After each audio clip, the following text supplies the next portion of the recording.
Hey gang, well, WWE 2017 Elimination Chamber is now in the history books, and I have to tell you, in all honesty, I think Fastlane is going to be a tough one to try to top, but we will see what happens. Some unexpected wins, I will give that much, including in the main event, but let's get things going with the results, and of course, the whole thing started off with the kickoff match between Mojo Jojo against Kurt Hawkins and your winner, Mojo Rising.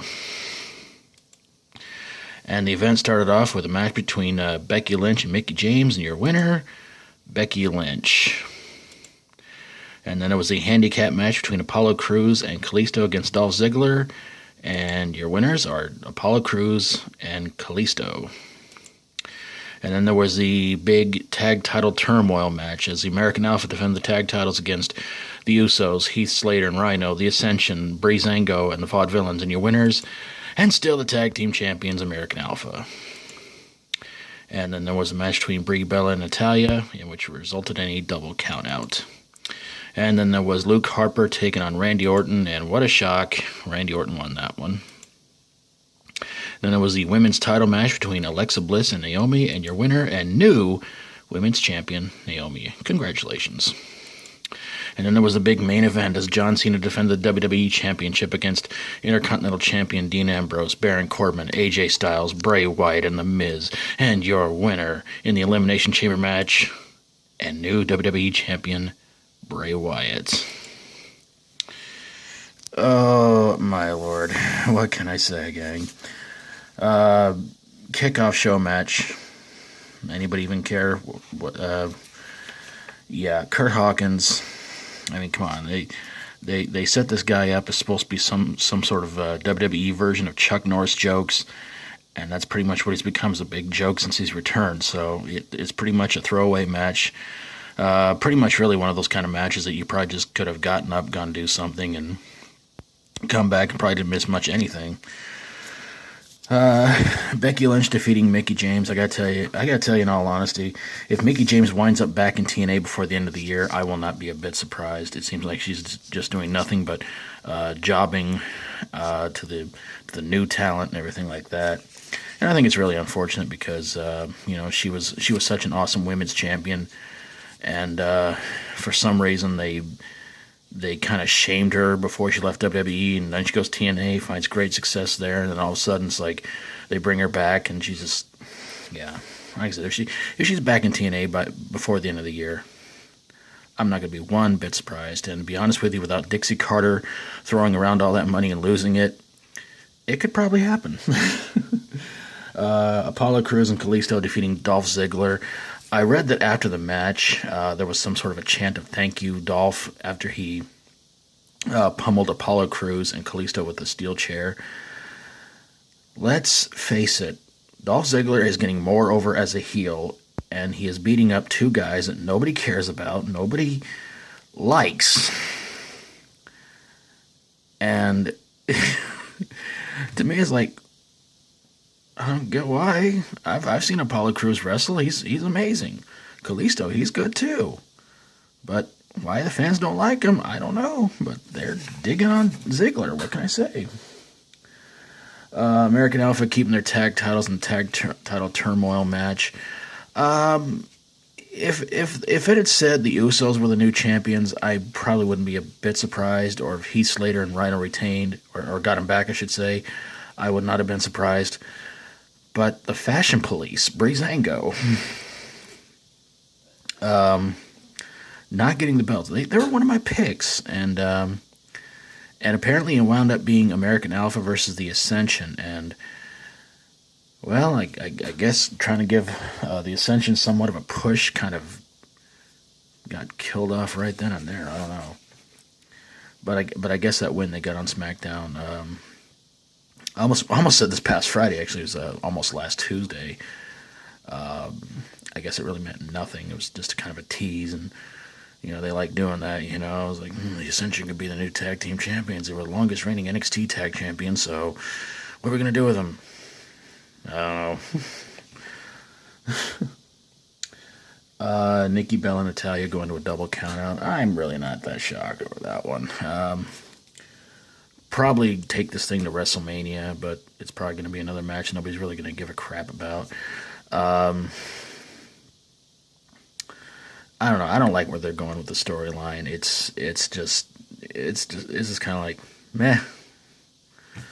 You know, it's ridiculous, and I don't know. Nikki and Natalya wind up wrestling each other again.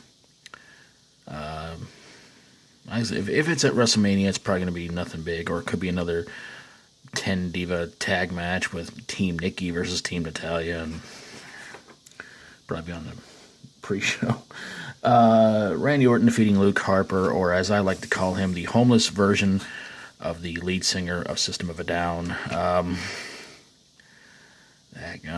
You know, it seems like Luke Harper's only claim to fame in WWE so far has been Intercontinental Champion. And that was so short-lived, and it was really sad. Question is, what are they going to do with Eric Rowan when he comes back? I mean, are they going to have him still with the Wyatt family, or is he going to side with Luke Harper, or are they going to give him some sort of weird new gimmick?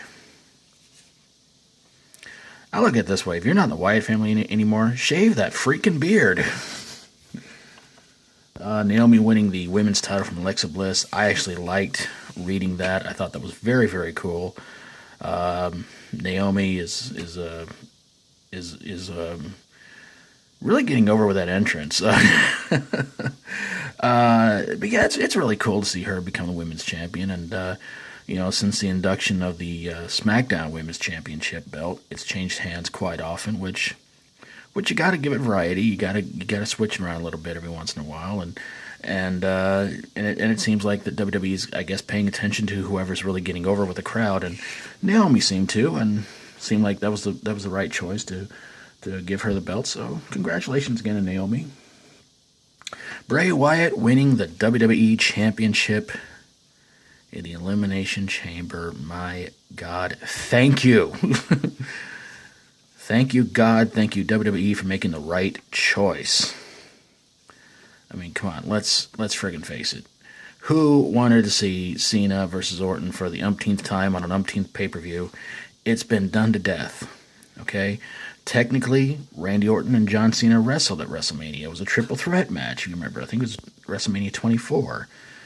They have wrestled at almost every pay-per-view you can imagine, and it's like, look, we're tired of it. We're bored with it. You know, it's like, we don't want to be bored at the biggest pay-per-view event of the year. What they're going to do with Cena, I have no idea. Are they going to make it Orton versus Bray Wyatt at WrestleMania? Who knows? They could turn Randy face by then. Not like the crowd's going to care. Or they could or they could keep Bray face, turn him face, something like that. Who knows? But do I see Bray Wyatt defending the WWE title at WrestleMania? I would love to see that, but if it happens, fantastic. If it doesn't, WWE, you screwed up again. But hey, at least Elimination Chamber final result had a better one than Royal Rumble. So, just putting it out there. All right, want to give you guys some shout-outs, some channels I hope you guys go check out and subscribe to, and there are a lot of them. Will's World, Slat Rock, Richard Land, Kayfabe Commentaries, attituderanation, WhatCulture Wrestling, Sammy Guevara, One True Fan, The Whole Effin' Show, Rassle Reel, WCPW, Colt Cabana, Gordon Maston, Tomer Hannon 15, YaBoyCompton, Christian Maracle, RF Video 1, Matt Jerishow, WrestleManiac 1130, Danny Knightmare, Trader Jack 641, hockeymaskguy, RADPROEmbryonix, World Famous Flea Market, NorCal ProWrestling, Joe Blow. Oh, goodness. Yeah, he's got a lot of wrestling videos on his channel. Hayden Huffman, Wrestling with Regret, Title Match Wrestling, George Redcorn, Rayne Q, Wrestling Collector, Spot Show Wrestling, GFWWrestling. Surprised that one's still around. Highspots, WrestleLamia, Ring of Honor Wrestling, and Controversial Wrestling Shoots. So I'll have their names in the description below, and I hope you guys go check them out. And, of course, if you like my videos, always feel free to subscribe. And what did you think of the Elimination Chamber event and the new look for it? Doesn't look that much different to me. But I'm going to get on out of here, gang. And again, let me know what you think about what you thought about the pay-per-view. And I will see you guys next time. Take care. And as always, stay strong and rock on.